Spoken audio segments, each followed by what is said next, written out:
Hello students, myself Amrita Dhar, Assistant Professor of Electrical Engineering Department of Greater Kolkata College of Engineering and Management, JIS Group. I will teach you Power System 1. We will discuss about conductors and line supports. Now before entering the topic, we should know what are the different components of an overhead line. So you all know that an overhead line is used to transmit and distribute the electric power, and it is subjected to uncertain weather conditions and other external interference. Okay, so that's why use of proper mechanical factors of safety is required to ensure the continuity of operation in the line.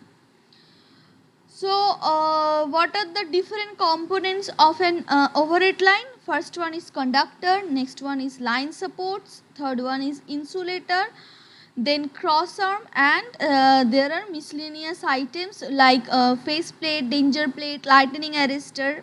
Okay. So, today we will just discuss about conductors and line supports. So, you all know what is a conductor. A conductor is an object of or type of material that allow the flow of charge, that means electric current, in one or more direction. So conductor is the most important item because most of the capital is invested for it. So proper choice of material and size of the conductor is of considerable importance. Next one, what are the different properties of a conductors? So first one, high electrical conductivity. Obviously a conductor should have high electrical conductivity. Next one is high tensile strength. Now, the high tensile strength is required to withstand the mechanical stresses. Next one, low cost. Conductors are mainly used to transmit and distribute the electric power over a long distance. So, the cost should be low so that it can be used for long distance. Next one, low specific gravity. So we require low specific gravity so that the weight per unit volume is small. Okay, now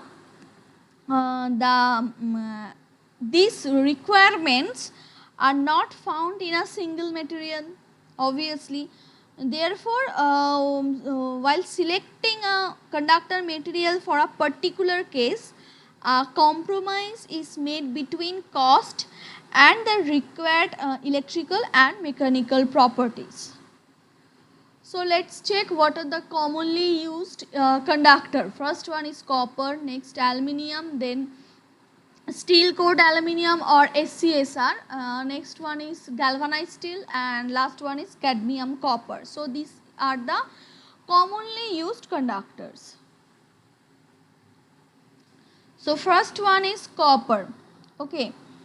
Copper is an ideal material for overhead line owing to its high electrical conductivity and greater tensile strength.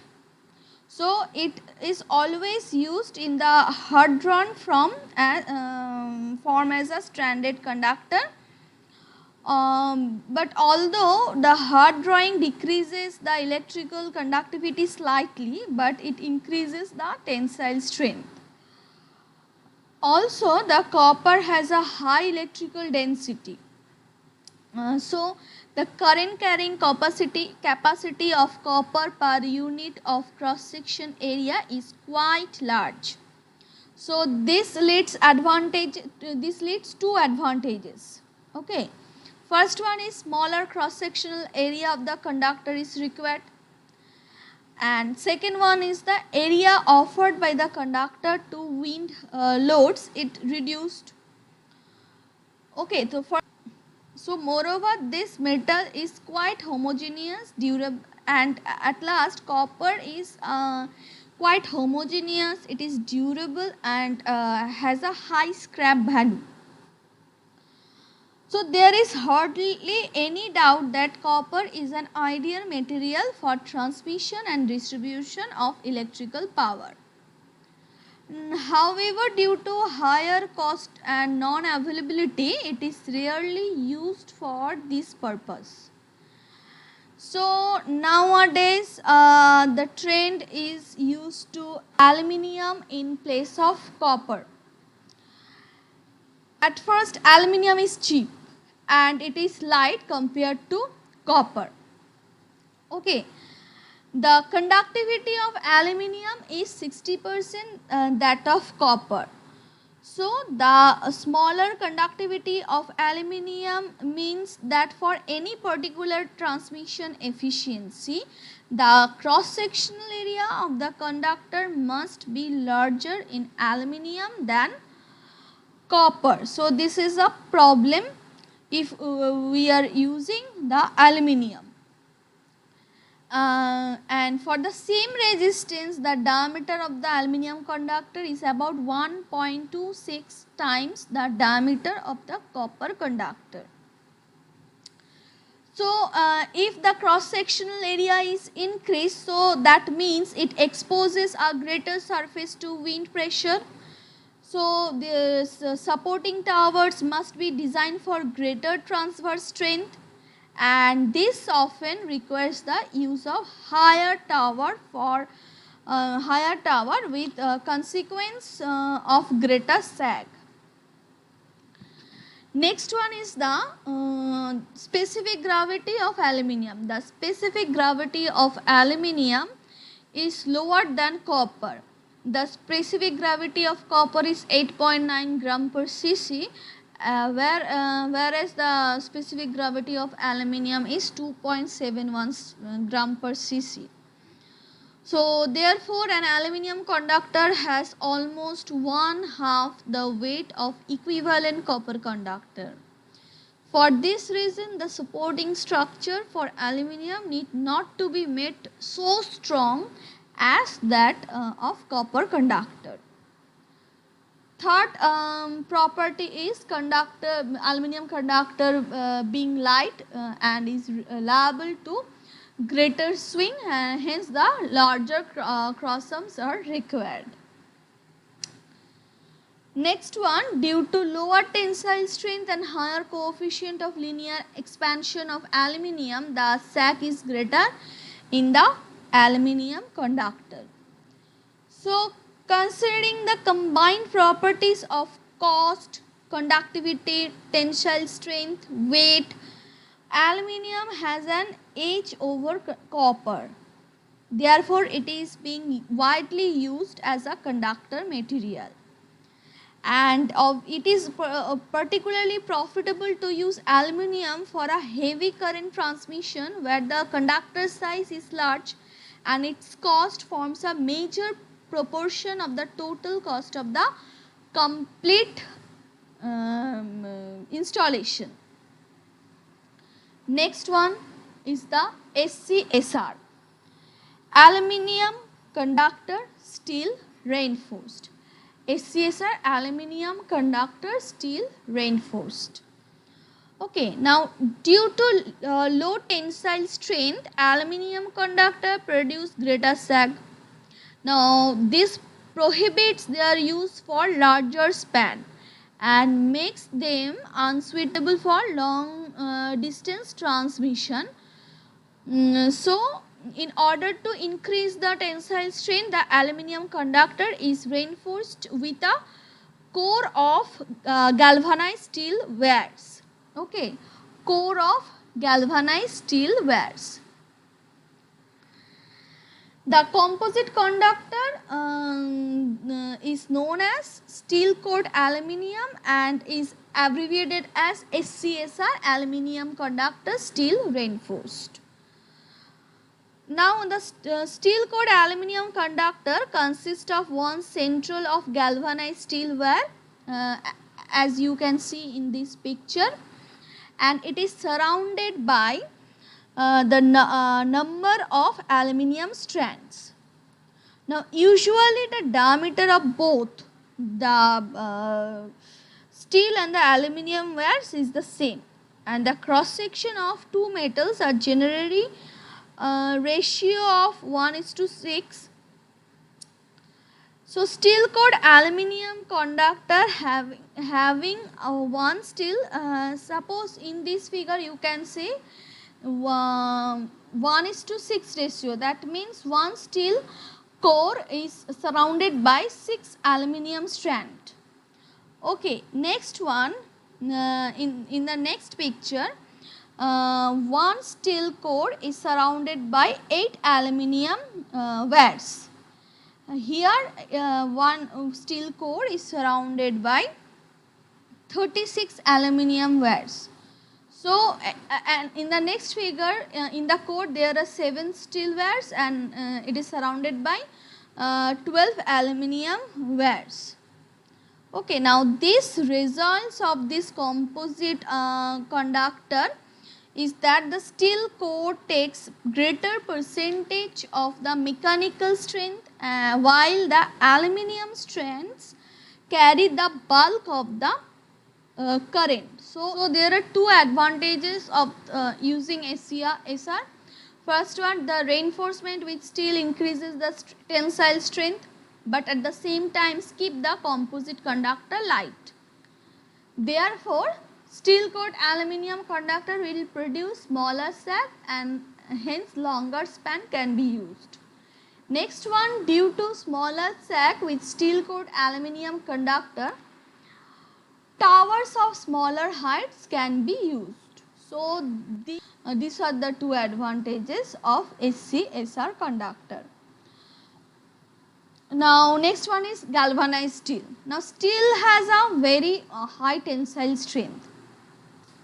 So galvanized steel conductor can be used for extremely long span or for short line section exposed to abnormally high stresses due to climatic condition, due to its high tensile strength. That means it can withstand the mechanical stresses. Now they have been found very suitable in the rural areas where cheapness is the main consideration, and due to poor conductivity and high resistance of steel, such conductors are not suitable for transmitting large power over a long distance. So however, they can be used in advantage for transmitting a small power over a small distance, where the size of the copper conductor desirable from economic consideration would be too small, and thus unsuitable for the use because of the poor mechanical strength. Next one is the galvanized copper.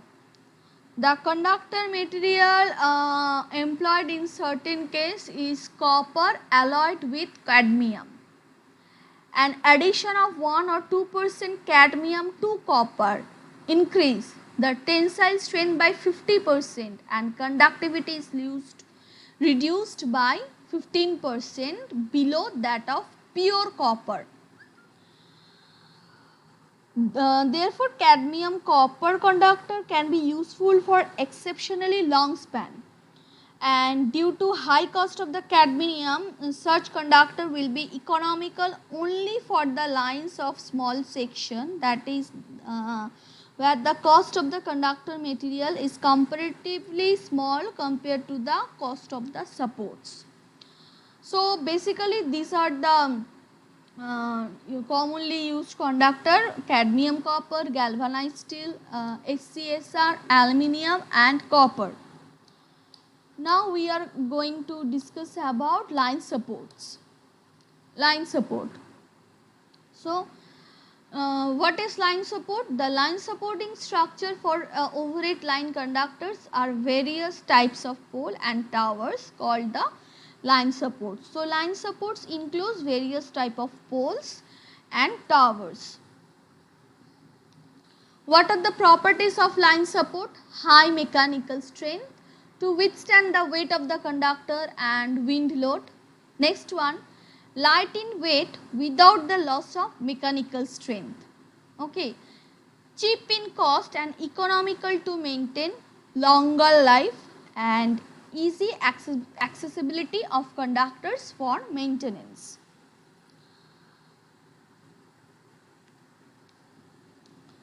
Now, the line supports are used for transmission and distribution of electric power of various types, including wooden pole, steel pole, RCC, lattice steel towers.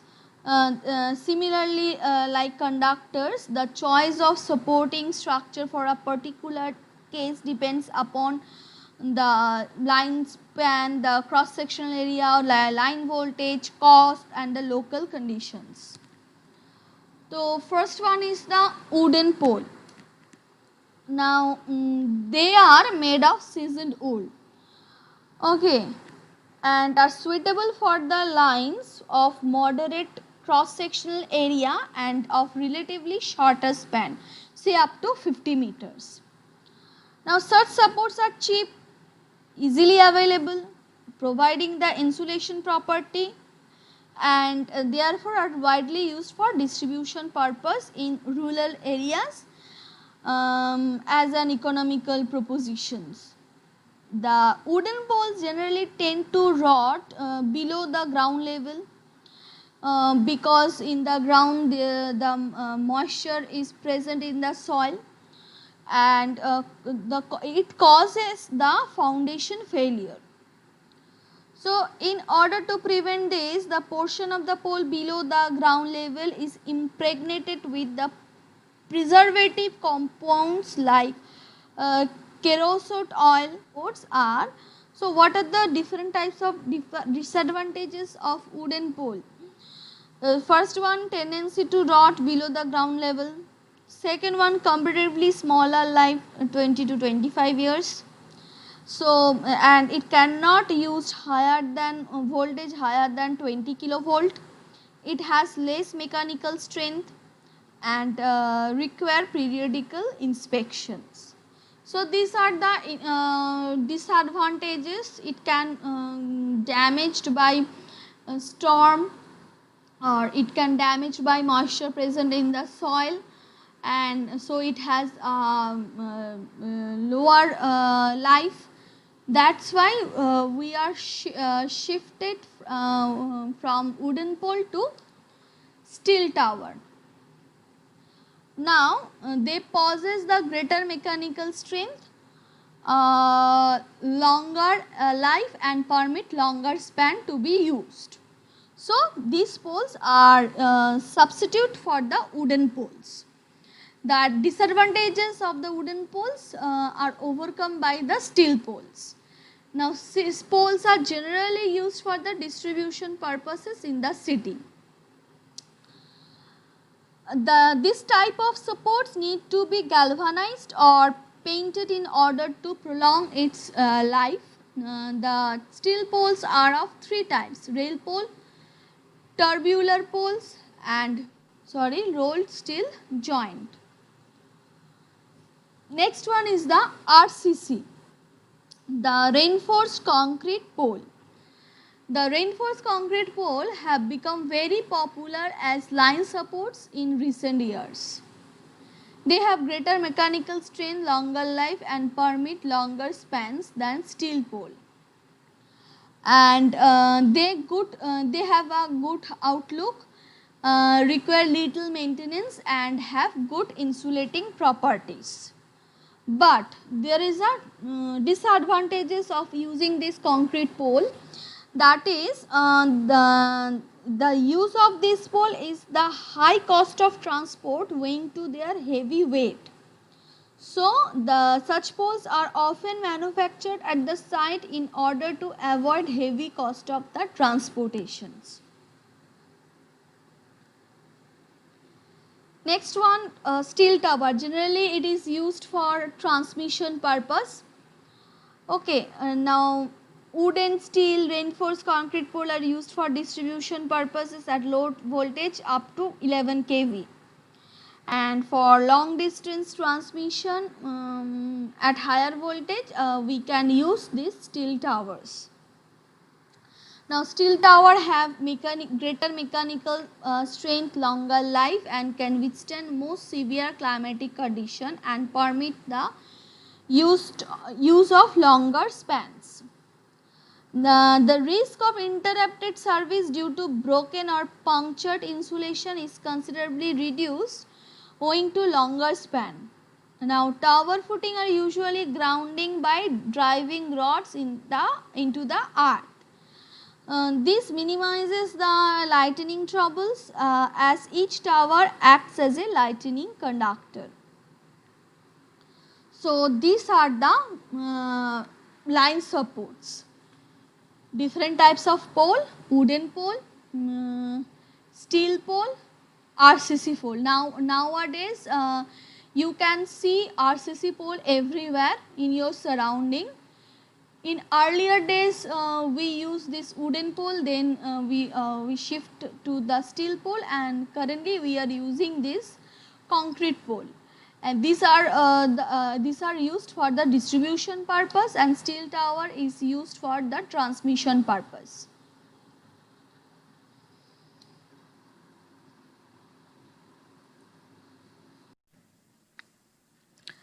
That's all from today's class. If you have any problem, please contact with me.